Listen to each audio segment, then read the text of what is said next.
Okay, so hello everyone, and welcome to the last presentation of the central room in CYSAT. There's actually a person coming, we'll just wait that they can enter before starting. So for this last presentation, I'm very pleased to welcome to the stage Karim Baccar, who is a core network engineer at OQ Technology, which is a pioneering startup in 3GPP, non-terrestrial network connectivity. So have a good presentation. So hello everyone, my name is Karim Baccar. I'm a core network engineer in OQ. So the topic of this presentation will be about the state of the art of 3GPP NTN communication. We'll present also some proof of concepts of 5G attacks that can happen in an NTN network, and also the SAND5G project that aims to secure 5G communication. So my company, OQ Technology, is a low Earth orbit satellite operator. So we offer mostly machine-to-machine SATCOM communication. So it's for multiple industries such as energy, mining, logistics, maritime, and agriculture, mainly for IoT communication. So OQ was founded in 2016. We have our headquarters based in Luxembourg, Asia, and Greece. And we have about 10 satellites in orbit right now. OQ is also heavily involved in 3GPP. We have about 20 contributions made in the 3GPP standards, mostly for 5G and NB-IoT communication. OQ is also involved in the SAND5G consortium. So this project has been kickstarted in 2023, and OQ is part of it. So this project aims to secure 5G infrastructure around the world. So the SAND5G projects aim to develop a platform that can generate both technical and financial risk evaluation for national authorities and also for telecom providers. So the platform will provide ongoing monitoring 5G system, and it will be pretty similar to SCM, but designed for 5G networks. So let's move forward to the state of the art of 3GPP NTN communication. So the first release that have mentioned NTN communication in 3GPP was the release 17, and it was released in the first initial draft was in 2020, and it was finalized in 2022. So the first transparent architecture we have is the first NTN architecture in the standards, where we have still the inode on the ground, and the satellite basically acts as a bent pipe for all the user traffic. Moving forward with the release 19, which is not released yet, we have the inode on board of the satellite, and basically the satellite will be similar to a mobile base station. So for NTN communication, the 3GPP standard has seen a lot of changes, mostly in the inode and gnode B side. So the inode and the gnode B is the base station that is the front haul for any access to the network. So whether to send uplink or downlink paging messages. So NTN adaptations have been induced to the specification for designing the gnode B. So the key adaptation were enabling the broadcast of the TLE using SIP31 and SIP32. So basically SIP messages are downlink messages that are sent from the base station to inform the smartphone or the user equipment about the orbit of the satellite. We have seen also an extension of the network timers in 3GPP to take in consideration the network delay in NTN, and also Doppler pre-compensation and post-compensation to take in consideration the large propagation delay in NTN communication. So moving forward with a pretty typical 5G architecture in an NTN scenario in a regenerative mode, we have the user equipment. It can be the smartphone or it can be an IoT device. We have the inode B, which is on board of the satellite. And we have the N1 and N2 link, which is directly connected to the core network. So if we are to delve deeper in the 5G protocol stack, we have the physical MAC RLC layers. Maybe they are not very relevant here, but we have the PDCP layer, which is responsible for the transport of control data, ciphering and deciphering, and integrity protection. We also have the RRC and radio resource layer responsible for the allocation of radio resources, and the NAS layer responsible for call control, session, and identity management. Moving forward to the user plane stack, it's pretty much similar to the control plane stack, but 5G has actually added a new layer called the SDAP layer, which is responsible for the management of the quality of service flows. And moving forward, we can have PDU layers that depends on the transport protocol that you can use. It can be, for example, the OSI stack. So let's talk about security requirement in 5G NTN. So basically, 5G is widely deployed in critical use cases, as you have seen in NTN communication. We have seen also an increase in the complexity of 5G communication. It's used right now in healthcare and Industry 4.0 too. And we have also seen, given the widespread and the complexity of the architecture, an increase in the attack surface. So this can represent a high risk for telco operators, and also it's a high value target for adversaries. So what does the standard say about security? So 3GPP actually specifies that vendors and MNO operators must test their equipment prior to network deployment, and also SATCOM operators if you are in an NTN mode. So those tests include fuzz testing, which is the injection of mutated or invalid messages to assess the behavior of the system. We have vulnerability discovery, which is an automated way of finding flaws in the system, and also conformance-based testing to see if the network is compliant or not. So there is, however, still some limitation in the 3GPP standard. Right now, for example, when it comes to the confidentiality protection, so citing 3GPP, confidentiality protection of the user data between the user equipment and the G-Node-B is optional to use. Confidentiality protection of the RRC and NAS signaling messages, which are the last two protocols we have seen, is also optional to use. And confidentiality protection should be used whenever regulations permit. So basically, 3GPP says that it's up to the telco operators or the national authorities to whether implement confidentiality protection or not. So it's not an inherent feature in 3GPP. Also, it's pretty much similar in integrity protection, but in a lesser way. Integrity protection is also not optional between the UE and the G-Node-B. And it's mandatory for some NAS and RRC messages, but this can be omitted during emergency sessions. So emergency sessions are basically when you call 911, but you don't have a service. So that's an emergency session in the telco protocol.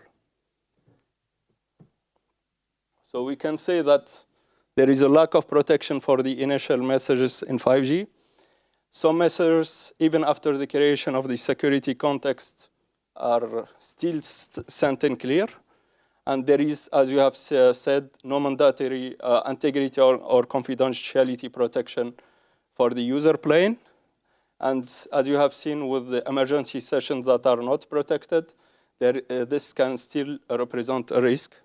And we can, later with the proof of concepts, we can replicate 4G and 5G attacks in an NTN scenario. So moving forward with some NTN attacks.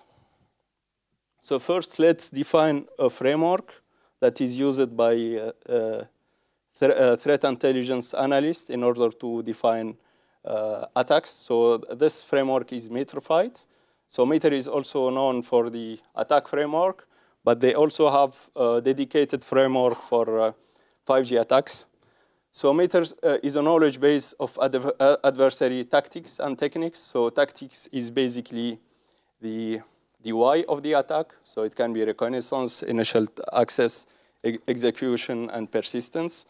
And in the bottom, techniques is actually the how of the attack and how this attack was achieved by the adversaries.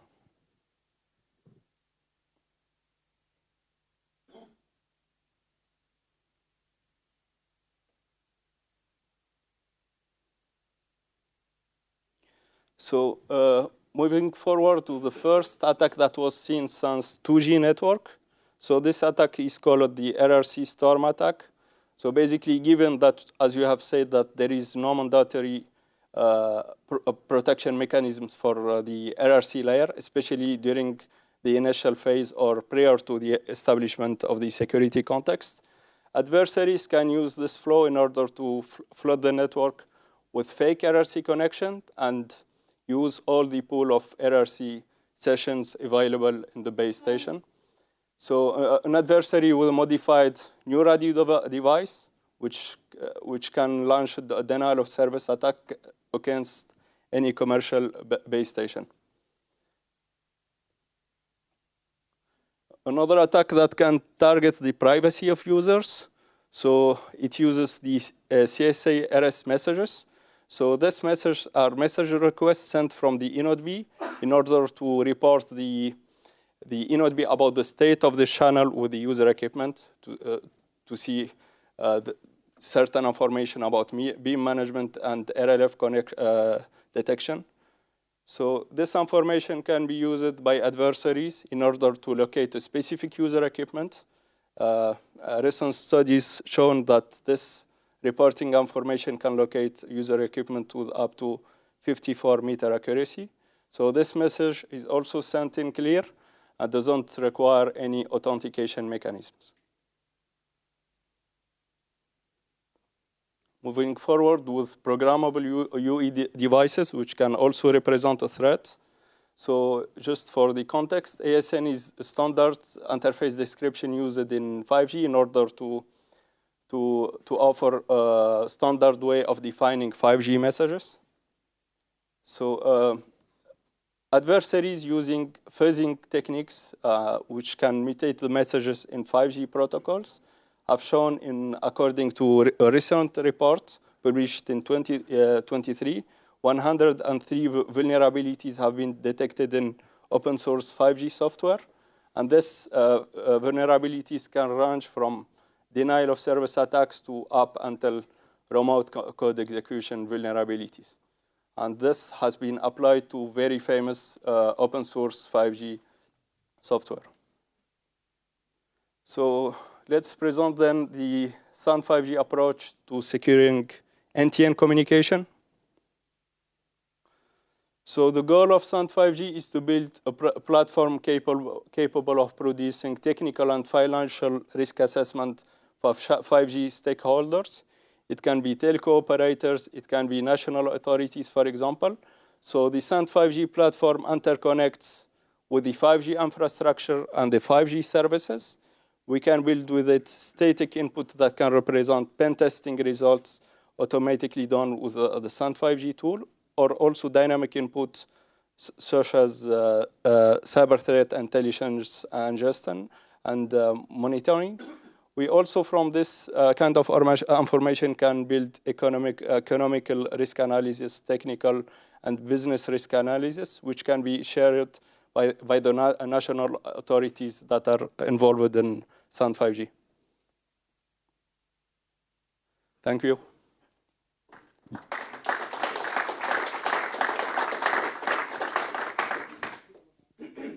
Thank you for the presentations. Are there any questions from the room?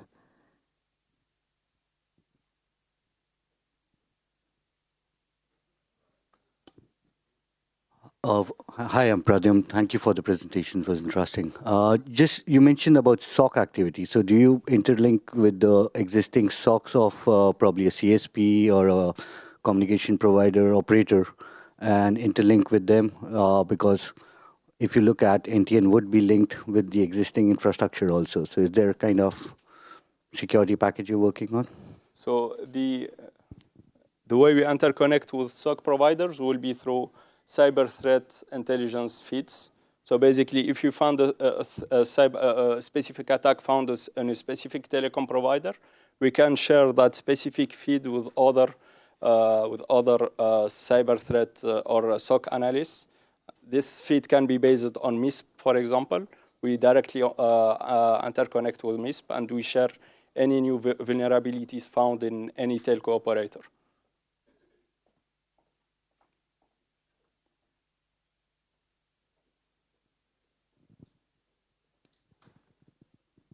Hiya, thank you for that.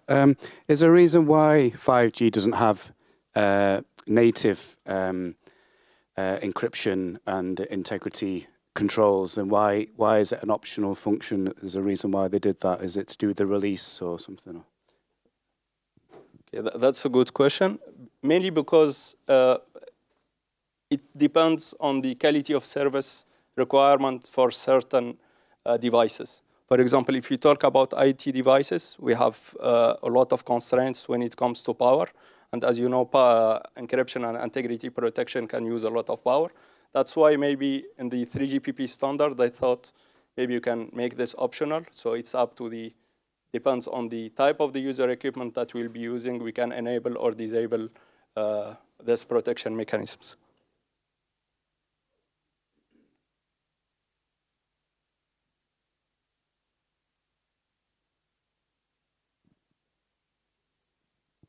Just a question. I mean, you talk a lot about this insecurity about 5G, but don't you forget the SIM card, which is actually the access key to the network. If you don't have a SIM card, you don't have anything. I mean, of course, you can make the denial of service text, but what else can you do?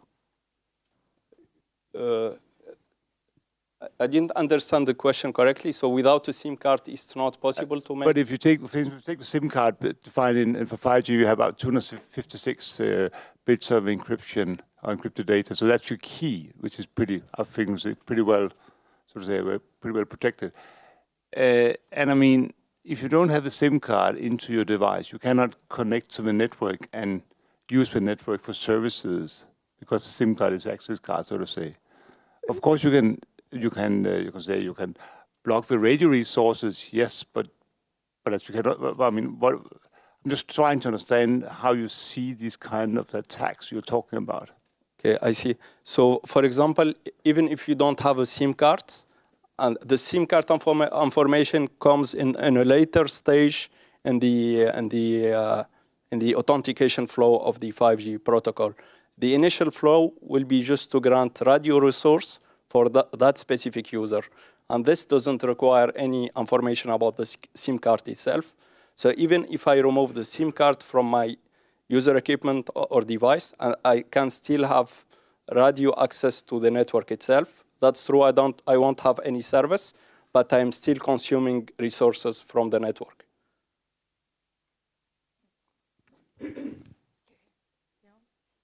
Yeah, I understand you are still consuming radio resources, but still you are not interacting with the network as such. That's true, but even if you are to consume radio resources in a larger scale, it can cause denial of service attacks. Yeah. And so what? Basically, any other user in the same network or in the same beam won't be able to access the network, even if you had a SIM card with you. Yeah. So for example, if you had a base station that supports 4,000 users and 3,000 were used by an adversary, for example, and were basically eaten or depleted, legitimate users won't be able to connect to the network. Now? Hello. I have a question. I understand that because of the title of your presentation, it is targeting 5G NTN. Okay, I'm representing the 5G vendor from Poland, IS Wireless, so we are producing and providing the 5G solutions. But we are learning about the satellite, to be honest. So I wonder, I mean, your presentation of the 5G protocols and security limitations so far, or some elements that are optional was based on the, I understand, at least the terrestrial 5G. I wonder, I mean, is it anything special with the 5G NTN that is, different from the typical terrestrial deployment with regards to security, or they share the same common elements? Because I understand that NTN version of 5G is mostly focused on Mach and Phi modifications to fight the Doppler effects and things like this. But does it introduce any special security? From my knowledge, I didn't see any special security mechanisms that were applied for NTN communication. Okay. Okay, thank you. Thank you for the presentation. I want to connect to the question from before. So the authentication of the SIM happens in the core network. Sorry? The authentication of the SIM happens in the core network, exactly, on the other yes. side. In the core network. So for instance, we're also looking to Constellation implementing 5G. Actually, unauthenticated data could travel across all the constellation until reaching the core network before getting authenticated. The user getting authenticated. Yes, right? in order for the user to get authenticated, it needs to access the core network itself. Exactly. So without that, there won't be any service to the user. So you don't get the service, but you can still inject data into the system. That's the... But just to clarify, I mean, maybe I misunderstood. I mean, if you build a 5G network, you have a cell that has multiple frequencies, so multiple radio resources. And if you want to do jamming on one single frequencies, you have the other frequencies that you can actually connect to, so to say. So, yeah. That's true, yes. But still, if some case you have a single line that is available for a specific region, that is the only way of accessing the network. But yeah, that's true. In an urban zone, you have multiple cells, so even if one cell is down, you'll be able to connect to another cell. But if you are to apply this in an NTN scenario, especially for geo, you have one single line and one single cell that you can access. And that can basically affect a lot of users.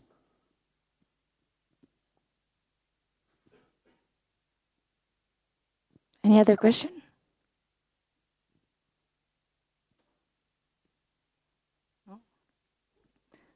Well, then thank you very much for your presentations, for all the good questions.